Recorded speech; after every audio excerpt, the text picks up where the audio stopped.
उत्तर प्रदेश के mafia don Atiq Ahmad और अशरफ अहमद की गुंडागर्दी वाली पारी का अंत हो गया। कल रात में उन्हें दोनों भाइयों को एक साथ एक जगह एक ही समय गोली मारकर उनकी हत्या कर दी गई।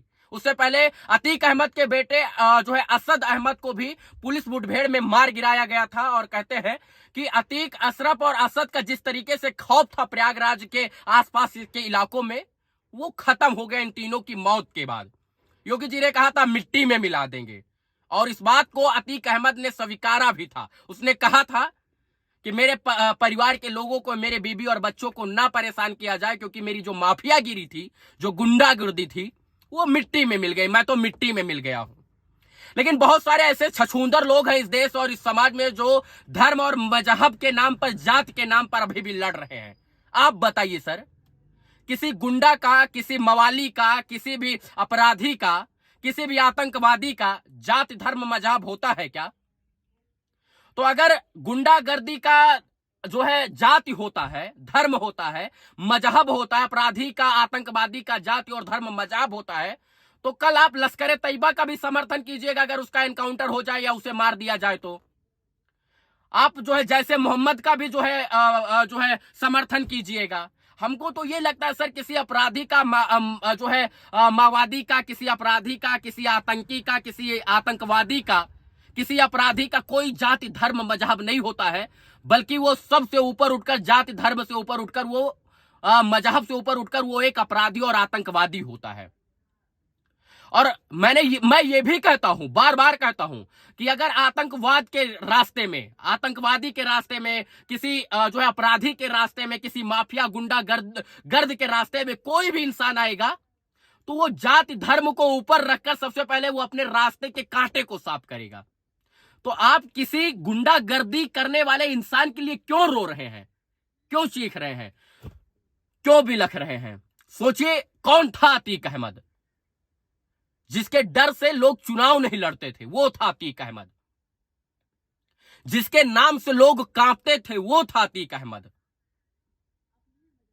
जो जेल में रहते हुए बड़ी शान और शौकत के साथ जो है अपने खिलाफ बोलने वाले लोगों को मरवा देता था, वो है अतीक अहमद। अपने खिलाफ उठ रहे गवाहों को मरवा देने वाला अतीक अहमद है। आप उसका समर्थन करते हैं, जिस अतीक अहमद। हाँ, लेकिन ये जांच का विषय है कि पुलिस वाले के बीच में क्यों मार दिया गया, किस तरीके से मार दिया गया, इतनी बड़ी चूक कैसे हो गई, ये जांच का विषय है। माननीय न्यायालय, मुझे पता है योगी जी जिस प्रकार से टीम गठित किए हुए हैं, उसमें मुझे पता है कि न्याय मिलेगा। मतलब न्याय क्या मिलेगा, मतलब उसको जो है पता चलेगा, जांच में साबित होगा कि आखिर वो कैसे घुसे, किस तरीके से आए, वो पिस्टल उनको कहां से मिली, वो तीन लोग क्यों आए, किसके कहने पर आए, कहीं कोई राजनीतिक षड्यंत्र नहीं, क्योंकि अतीक अहमद एक पार्टी से जुड़े हुए थे। और अतीक अहमद हो सकता है कि माननीय न्यायालय के सामने जो है बहुत बड़ा राज खोलते, उससे पहले अतीक अहमद और अशरफ अहमद का सफाया कर दिया जाए। तो इसमें भी तमाम एंगल है, उन एंगलों की जांच होनी चाहिए। तो मुझे उम्मीद है कि अच्छे से न्यायिक जांच होगी इसमें, और क्यों मर्डर हुआ, किसने मारा, किसके कहने पर किसने मारा, ये तमाम चीजें जो है सामने निकल कर आएंगी। लेकिन बस इतना कहेंगे कि आतंकवाद का, किसी माफियावाद का, किसी गुंडा का, किसी अपराधी का जाति और धर्म मजहब नहीं होता है। अगर आप जाति और धर्म और मजहब के नाम पर अतीक अहमद का जो है समर्थन कर रहे हैं, तो सर आप गलत हैं। अतीक अहमद ने अपने भी जाति, धर्म और मजहब के लोगों को नहीं छोड़ा था। सिविल लाइन में बहुत सारे लोगों की जमीन हड़पने का आरोप है, उसमें से बहुत सारे मुस्लिम समुदाय के लोग थे। विकास दुबे गलत था, उसका एनकाउंटर हुआ, उसकी गाड़ी पलटी, वो भी सही था।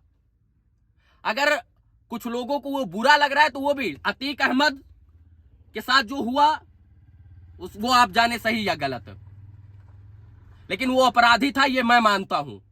विकास दुबे एक अपराधी था, फर्क नहीं पड़ता वो किस जाति से था, धर्म से था, मुझे फर्क नहीं पड़ता, लेकिन इस बात से फर्क पड़ता वो अपराधी था। अपराधी को उसकी सजा मिलनी चाहिए।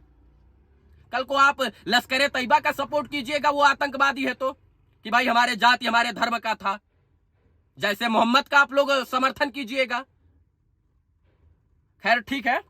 अंत में इतना बता दें कि कल रात में जो है मेडिकल करवाने के लिए अशरफ को और अतीक अहमद को जो है प्रयागराज में लाया गया था। वहीं पर पत्रकार के वेश में 3 लोग आते हैं, माइक और कैमरा साथ में लेके आते हैं, बाइक से आते हैं और पत्रकार के वेश में अतीक अहमद के ऊपर लगभग 24 से 27 राउंड फायरिंग करते हैं और ऑन स्पॉट अतीक अहमद की मौत हो जाती है। पूरे उत्तर प्रदेश में हाहाकार मच जाता है। कई लोगों को लगता है कि ये सोची समझी हत्या करवाई गई है, किसी लोगों को लगता है कि ये बड़ी चूक है, तो किसी को लगता है कि मिट्टी में सच में मिलाने का जो कसम खाया था योगी जी ने उसको सच में सपना साकार कर दिया है। आप क्या सोचते हैं कमेंट में जरूर बताएं। मैं तो यही कहूंगा, आतंकवाद की, मजहबवाद की, इसके बाद जो है अपराधी की, गुंडागर्दी की, माफिया की कोई जाति धर्म नहीं होता। वो सिर्फ एक ही जात से होता है। वो अपराधी है, वो गुंडागर्द है, वो दहशतगर्द है, वो आतंकवादी है। कोई भी वो फर्क नहीं पड़ता है, हिंदू हो या मुस्लिम फर्क नहीं पड़ता है। हाँ, हम इस देश में कलाम से प्यार करते हैं, इस देश में हम अब्दुल हमीद से प्यार करते हैं और उनके चिन्हों पर चलने वाला कोई भी होगा तो उससे सब कोई प्यार करेंगे। बाकी धन्यवाद, जय हिंद।